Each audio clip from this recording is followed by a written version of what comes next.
This is why I wanted to ask you, is the start of the season, is the first important tournament. Do you think that is there any chance that the underdogs have huge value and represent a good bet for this Riga tournament? Because I presume that, for example, Ronnie O'Sullivan doesn't even play in this tournament. And the favorite is Neil Robertson and Mark Shelby on second of all. Do you think that there is any value on the underdogs in this one? Yeah, there could be. It is difficult to say definitively. I mean, normally Neil Robertson starts all seasons very fast. He won this last season. He's probably currently the third best player in the world, and he's going to be pushing for number one in the rankings. So I think he will be in practice and ready to start. A lot of it depends on if the top players have been practicing and prepared. I mean, Mark Williams, for example, has been playing golf every day. So he's going to be travelling to Riga. And he's already tweeted today that don't expect too much from him because he hasn't been practicing. And so I think, but I knew that. And in my article, I put that that's the quarter I wanted to attack for a couple of outsiders. There's probably 5 or 6 in that quarter that could do it. But I think it just depends on the seeds if they're prepared or not. And we're having quite a good summer over here. Matt Williams on the golf course, and there'll be a few others on the golf course that haven't prepared. That said, a break can do you good.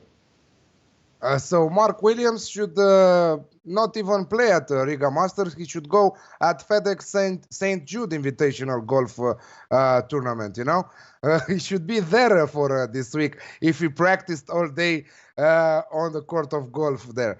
Anyway, it's very interesting. We have many markets. How do you usually approach the start of the snooker season in terms of betting? In terms of my staking, I tend to start very low for the start of the season because things are going to be erratic. You're going to have some players that are prepared. I rely on, as the season gets into its swing, that the learned behaviour and the ebbs and flows and players' minds get preoccupied and they go wrong, or equally they get confident. At the moment, we just don't know. Some players will have been working with sports psychologists. They might have been working with a new coach, and they will come out a completely different player at the start of the season. So I start, whatever stake I'm staking now, if I'm having £1 on a bet now, I'll be having a £2 on a bet by November, because by then I will be able to tell the form easier and everything. This is very much a learning journey. We're going to have to go off last season's form and previous seasons. We do know, however, that Neil Robertson, Kieran Wilson and Jack Lisowski start seasons well. They travel well, which is more importantly. They're very professional and they love the travel, and all their best results are overseas. I mean, not so much Neil Robertson, but it is a factor, that you have to enjoy the travel and be up for it. And so I've identified them 3 as, I think, seeds that should be prepared and be up for it. The 2 Englishmen, Kieran Wilson and Jack Lisowski, went to the World Cup only 4 weeks ago, so they'll be a little bit sharper than the rest.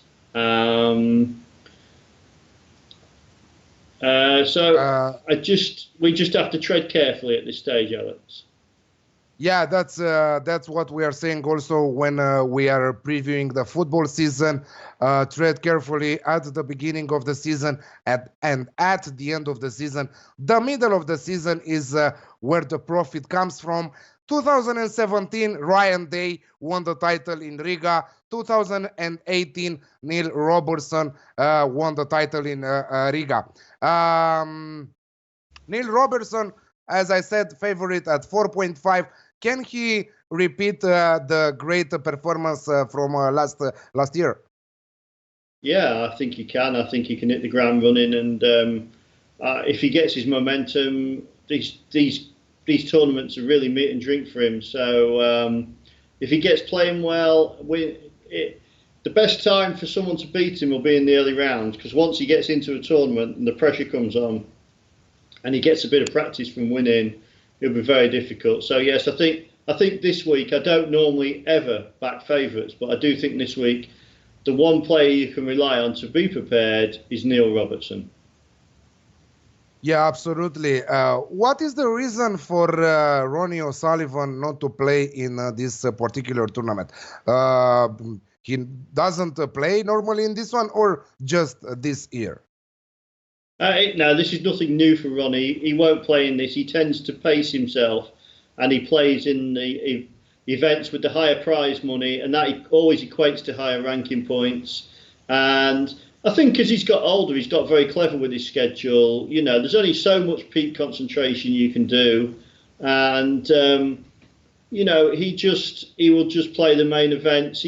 I think these last few seasons he's missed quite a lot of events and a lot overseas. So it's nothing new for Ronnie, and it's prolonged his career. In truth, the less he plays, I've always believed that, and because the other players are always in awe of him. When he suddenly steps up 2 months in, they've all been practicing, and he just steps on the table and he's better than them straight away. They did just feel like, whoa, what's all this about? You know, I've been trying, I'm working, and Ronnie just turns up. I mean, there will come a point where, and it's probably not too far away, where he'll become too old, but we haven't seen it yet. He's a very fit young man, but it's a shame for snooker, but he does manage. It's just about managing his schedule. Yeah, like Roger Federer and Rafael Nadal are doing in tennis. I think that it comes a moment in your career at a certain age where you are doing your own schedule. You're not participating to every single event. You're trying to play where it fits you the most, you know, where you most feel comfortable. And Ronnie, all his... not all his life, let's say not all his career, but lately in the last 5 years, he was like, okay, the big prizes are here, here, and here. Let's play those and miss the rest. Anyway, I think that you specified, Neil Robertson, that you really trust him in this tournament. A really good set of odds and a great market, if I may say that, Neil Robertson to win his quarter at 2.5. After that, on his quarter, we have Yan Bingtao at 8, Zhang Anda at 10, Ricky Walden at 12, and so on. So 2.5 for Neil Robertson to win his quarter. I think that it should be a banker, if you ask me. Yeah, I totally agree. And to be honest, Alex, when I was doing my write-up for Odds Market, I nearly tipped that. I just felt it didn't fit in my staking plan with the others. And but if you'd have asked me for a solid banker, that must be. I think a couple of firms opened at 13-8. Would you believe? And you know, at 6-4, it's a solid banker. And I would guess. When you look at the second favourite, Yan Bingtao and people like that, they really are not in Neil Robertson's league. So, yeah, I wouldn't put anyone off that bet. That looks a good bet that you found there, Alex. Yeah, I'm reading all your articles, so I started to study a little bit of snooker myself after your article. So it's a little bit like tennis, if you ask me. How with the quarters betting, we name the finalists. For example, name the finalists here. We have Neil Robertson and Mark Shelby at 12, and also an interesting market here. Nationality of winner: English 1.66, rest of the world 3.6, Welsh at 8, and Chinese at 10. Do you play these markets, or it's a pass for you usually? Well, I don't really look at that market, to tell you the truth, but just off the top of my head, I'm quite surprised at the Chinese for 10. I certainly wouldn't want to be back in England at 1.66, even though I like Kieran Wilson and a few of the other players. I definitely wouldn't want to be playing the Welsh, because I'd want the chances. What if Mark Williams is 12-1 this week? I'd want about 120-1 about Mark Williams winning this week, I think. So, and and Ryan Day isn't there. He didn't qualify. So, yeah, it's quite an interesting market. I mean, sooner or later, these young Chinese players are going to start to take over, and they were very close at the end of last season.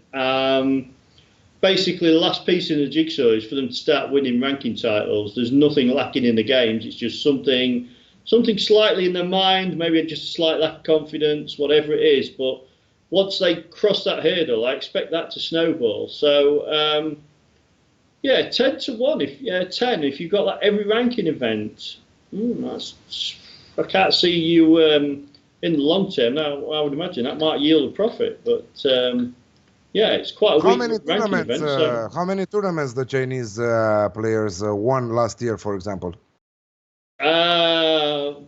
Well, you've got more than Chinese 10%, players, right? Zip. More than 10% of them, right?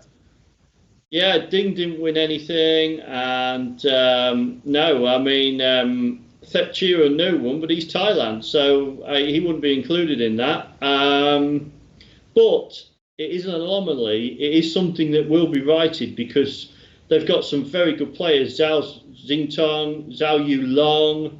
They are exceptional players and look ready for the next step. They are only a next step away from winning, especially a ranking event like this where, if the seeds crash, this could be wide open within one day. So, yeah, it's getting on it. I mean, the problem is at the moment, the Chinese best player, Ding, is only just their best player, and still he's not really threatening the higher echelons at the moment. But that may change in any case. He's a high-class player.